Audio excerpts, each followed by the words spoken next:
Most people think having no friends means something is wrong with you, but psychology suggests the opposite.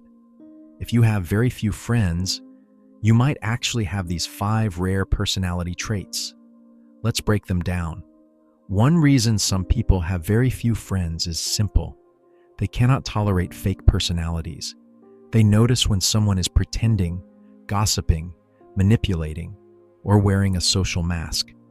Psychology shows that as self-awareness increases, tolerance for inauthentic behavior drops sharply.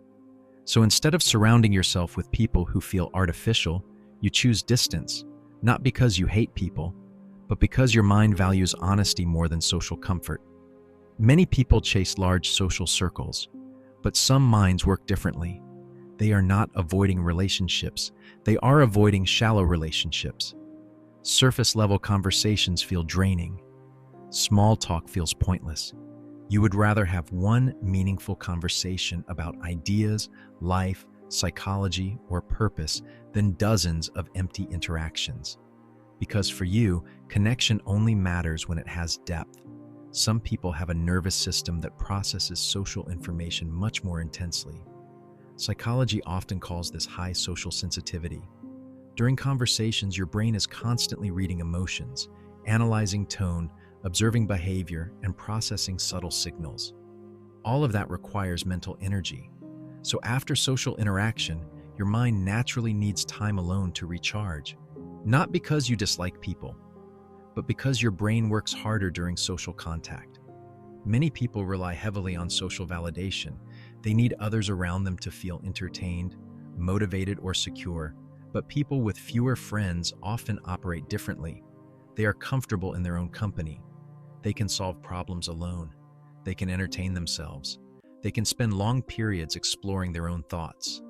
Psychology refers to this as low social dependency. Your sense of stability comes from within, not from a crowd. For many people, having few friends is not random. It is the result of experience. At some point in life, trust may have been broken. Maybe through betrayal, disappointment, or being surrounded by the wrong people. Psychology shows that once trust is damaged, the brain becomes more cautious. It raises the trust threshold. You begin to observe people longer. You test their consistency. You become selective about who gets access to your life. And that selectiveness often results in a smaller circle. So if you have very few friends, it does not automatically mean something is wrong with you. It might simply mean your mind values authenticity, depth, independence, awareness, and emotional protection. Sometimes the people with the most thoughtful minds spend periods of life walking alone, not because they cannot connect, but because they refuse to connect at a shallow level. If this video made you see yourself differently, subscribe for more psychology insights, because sometimes understanding your mind changes everything.